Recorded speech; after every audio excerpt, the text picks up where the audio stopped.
किसी ने कहा है the two most powerful warriors are time and patience. Time is the most precious thing in the whole world.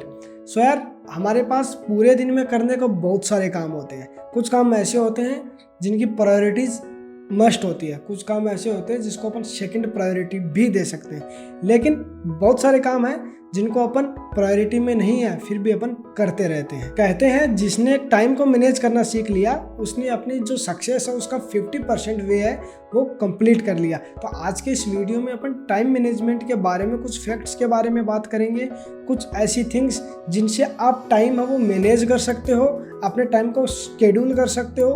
पूरा time management के बारे में इस वीडियो में अपन डिस्कस करने वाले हैं। सो हेलो जी, मैं नीरज और स्टार्ट करते हैं आज का टॉपिक।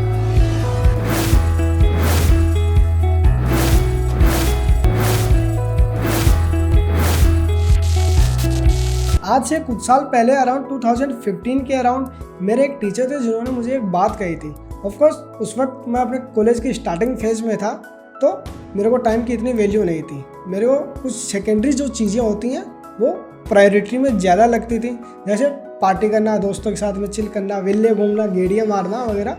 ये सारी चीज़ें मस्ट प्रायोरिटी में लगती थी कि यार ये चीज़ें तो काफ़ी ज़्यादा इंपॉर्टेंट है, बाकी की चीज़ें ऑन अदर साइड। उस वक्त मेरे एक टीचर थे जिन्होंने टाइम से रिलेटेड मुझे कुछ बातें कही थी जो यार मुझे आज भी याद है, और आई थिंक यार काफ़ी ज़्यादा इंप्रूवमेंट है वो मेरी लाइफ में लेके आई है। काफ़ी ज़्यादा इंपॉर्टेंट रोल है उन बातों ने मेरे लाइफ में प्ले किया है कि वो इम्पोर्टेंस ऑफ टाइम क्या होता है। उन्होंने कहा था कि अगर आपको एक साल की कीमत पता करनी है तो आप उस स्टूडेंट से जाकर पूछो जो लास्ट ईयर फेल हो गया है, जिन्होंने एक साल का फेलियर देख लिया है अपनी लाइफ में।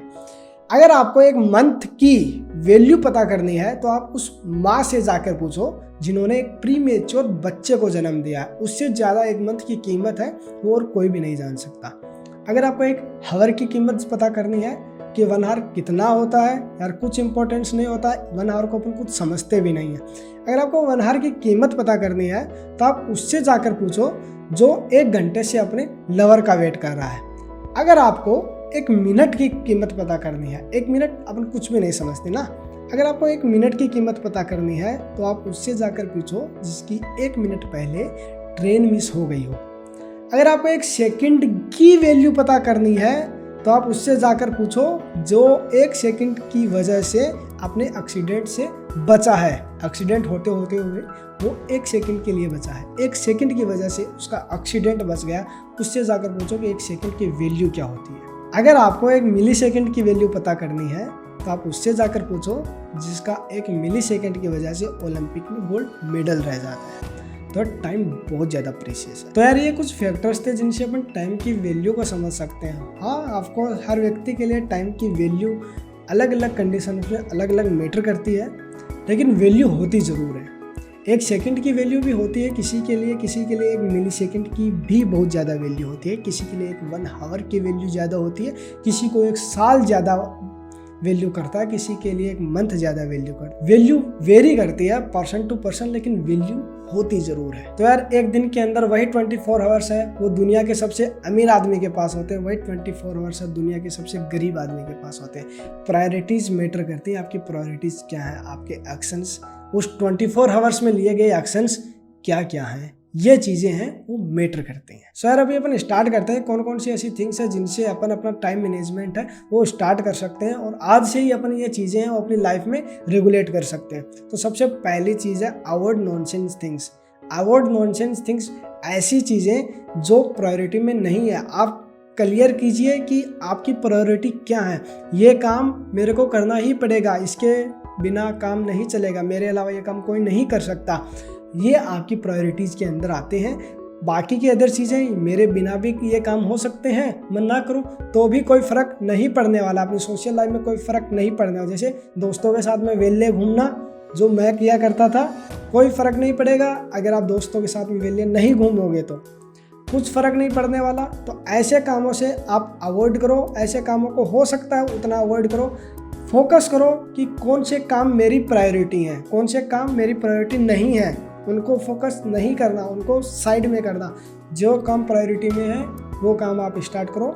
अपने पूरे जो दिन में आप जो भी काम करते हो उसमें क्या क्या चीज़ें आपकी प्रायोरिटी हैं उनको आप एक लिस्ट बनाओ और उस हिसाब से आप उनको मैनेज करो। इसमें सेकंड पार्ट आता है टू डू लिस्ट।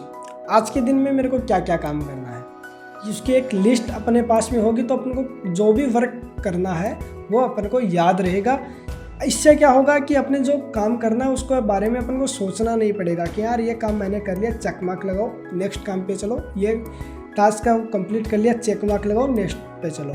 जिससे क्या होगा, अपना जो भी टाइम है वो वेल मेंटेन होगा। इतने टाइम में इतना काम है वो करना है, सारी चीज़ें हैं वो वेल मैनेज होंगी, जिससे आपका टाइम है वो ख़राब नहीं होगा। जो भी अदर थिंग्स है उसमें आपका टाइम है वो ख़राब नहीं होगा और आपका टाइम है वो काफ़ी ज़्यादा सेव हो जाता है टू डू लिस्ट से, जिसमें अपन को पता होता है कि ये थिंग्स हैं जो अपन को आज पूरे दिन में करनी है। जिसमें थर्ड आता है प्लान योर डे।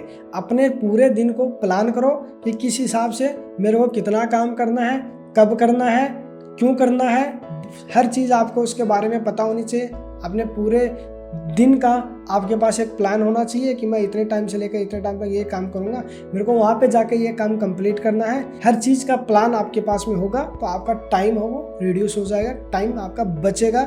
जिससे क्या होगा कि आपकी और अदर जो थिंग्स हैं उनमें भी आप टाइम है वो निकाल पाओगे। नेक्स्ट आता है यूज टाइम मैनेजमेंट टूल्स।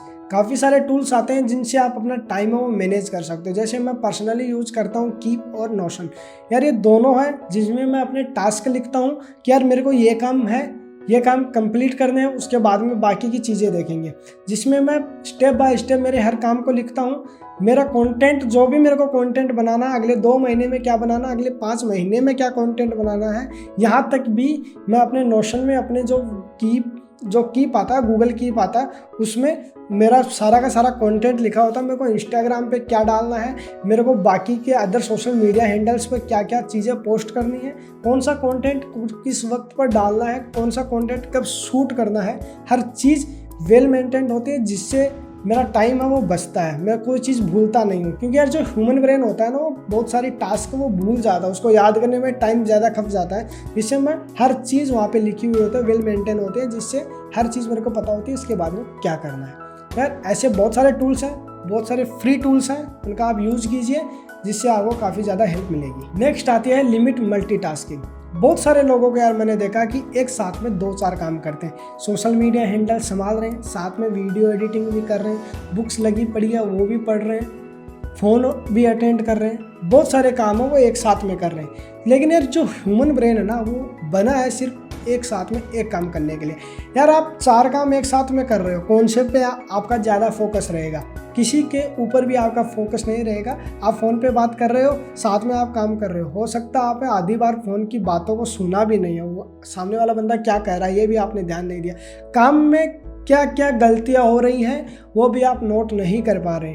तो मल्टीटास्किंग से हो सकता है कि आप समझते हो कि मल्टीटास्किंग एक बहुत अच्छी चीज़ है, लेकिन यार ये काफ़ी ज़्यादा बुरी चीज़ है। मल्टीटास्किंग के लिए हमारा जो ह्यूमन ब्रेन है वो नहीं बना है, उसमें अपना फोकस है वो स्टेबल नहीं रख पाते अपन मल्टीटास्किंग में। एक काम अगर हम एक साथ करते हैं तो उसमें इफ़िशिएंसी ज़्यादा होती है, ठीक है।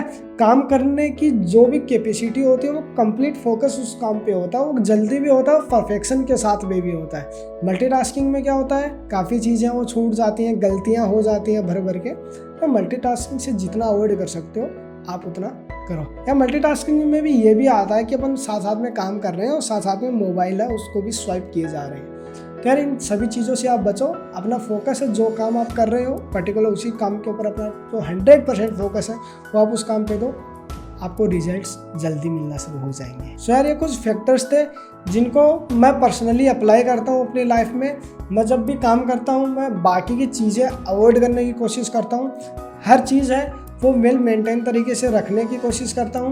मैं कोशिश करता हूँ कि मेरा टाइम है वो अदर थिंग्स में ना जाए, बाकी की जो एक्टिविटीज़ हैं वो ना की जाए तो भी कोई फ़र्क नहीं पड़ेगा, अगर की जाए तो भी कोई फ़र्क नहीं पड़ेगा। विले घूमना सारी चीज़ें हैं वो कोई फ़र्क नहीं पड़ता, अगर आप नहीं घूमोगे तो भी कोई फ़र्क नहीं पड़ता। तो यार ये कुछ चीज़ें हैं जो आपको ध्यान में रखनी होंगी अपने टाइम मैनेजमेंट में। तो यार time is the most precious thing in the world, जो मैंने स्टार्ट में कहा था, बहुत इंपॉर्टेंट है आप टाइम मैनेजमेंट करना। सो आई होप यार इस वीडियो से आपने ज़रूर कुछ नया सीखा होगा। अगर ऐसा है तो वीडियो को लाइक कर देना, जो हमेशा मेरे को मोटिवेशन देता है। सब्सक्राइब कर देना चैनल को, अगर आप चैनल पर नए हो। मिलते हैं नेक्स्ट वीडियो में, तब तक के लिए stay safe, stay happy and जय हिंद।